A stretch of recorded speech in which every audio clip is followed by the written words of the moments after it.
I pledge allegiance to the flag of the United States of America, and to the republic for which it stands, one nation, under God, indivisible, with liberty and justice for all.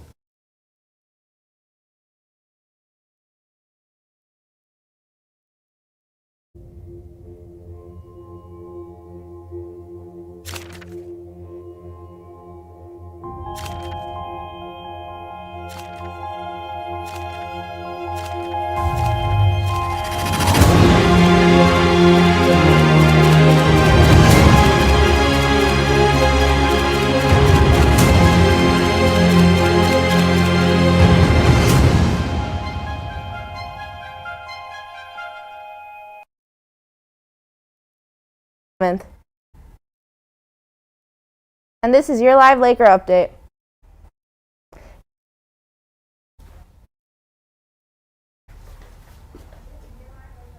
The fall play opens tonight. Being a part of a play is more than just showing up. It takes a lot of work to put a stage to work on stage. Reporter Corey Fine takes a look behind the scenes to see what it's like to put actors on stage. There's a new club at WB. With the opening of the WBHS fall play Radium Girls only hours away, we decided to take a look behind the curtain at what goes into operating a large-scale production like this. While most people know the people on stage, the actors and actresses, not many know the people behind the scenes that allow the production to go on, and what they do. Without further ado, I'll turn the microphone over to a few of them so that they can introduce themselves in their own words. I'm Elizabeth, and I'm the light designer and set designer of the show, which kind of means that I'm just going to be running the lights, and I help make sure the set is made properly. My name's John Berlouve, and I am the auditorium technical coordinator, and for Radium Girls, I am the technical director.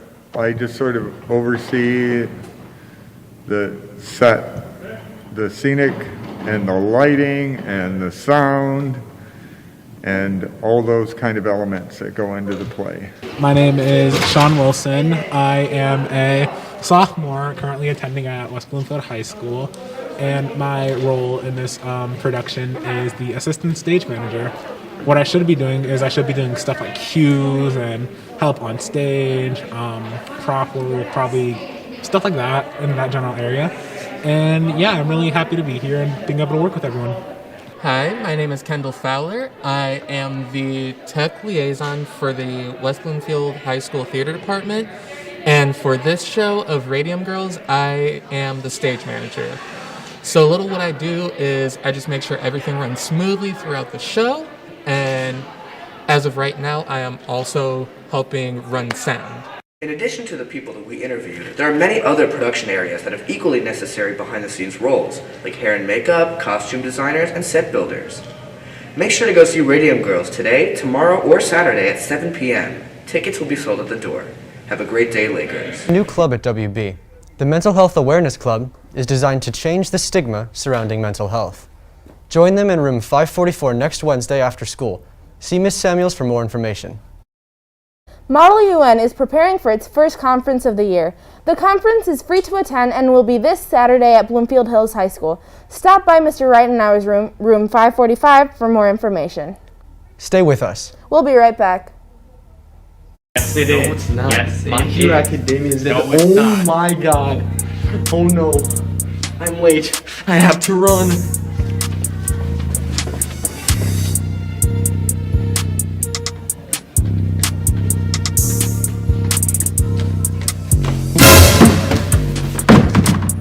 Stop.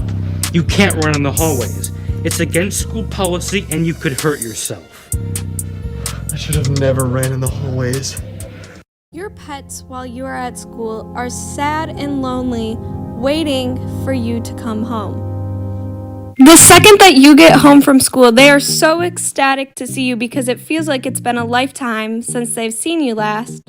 If you have dogs, make sure to play with them and take them on walks when you get home from school. They really do enjoy it and get so excited. After a long day of playing, they get tired and it is time for them to go to bed. Jacob Small and Abby David are back with the Smell Report. Today, they will be covering updates on Biden's spending plan and other Michigan news. What's up, guys? I'm Jacob Small. And I'm still just 4'11", but Jacob's blonde now. And this is the Small Report. Our first segment today is a continuance of our coverage of Biden's spending bills. The $1 trillion infrastructure bill actually went to a vote and passed the House with the margin of 228 to 206.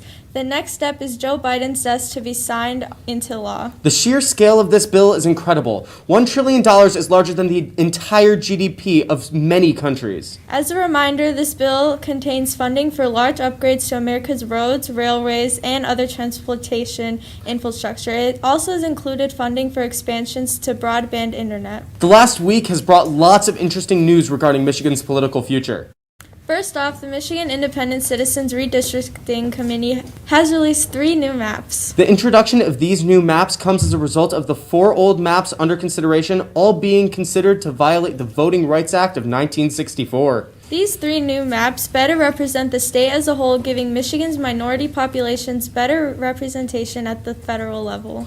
Our second point of political interest for Michigan's future deals with the 2021 gubernatorial elections held last week in New Jersey and Virginia.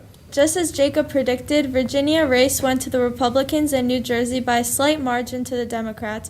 Both states shifted about 13 points towards the Republican Party, a bad sign for Democrats, hopeful of staying in power. As both Virginia and New Jersey are far more Democratic than Michigan, it seems a bad sign for incumbent Governor Gretchen Whitmer, who first won office in 2018 with 54% of the vote. In order for her to be reelected, Whitmer will still need the national mood on her side, although sporadic polling does seem to suggest her job approval is far higher than the president's. Next up for world news is correspondent Wyatt Odisho.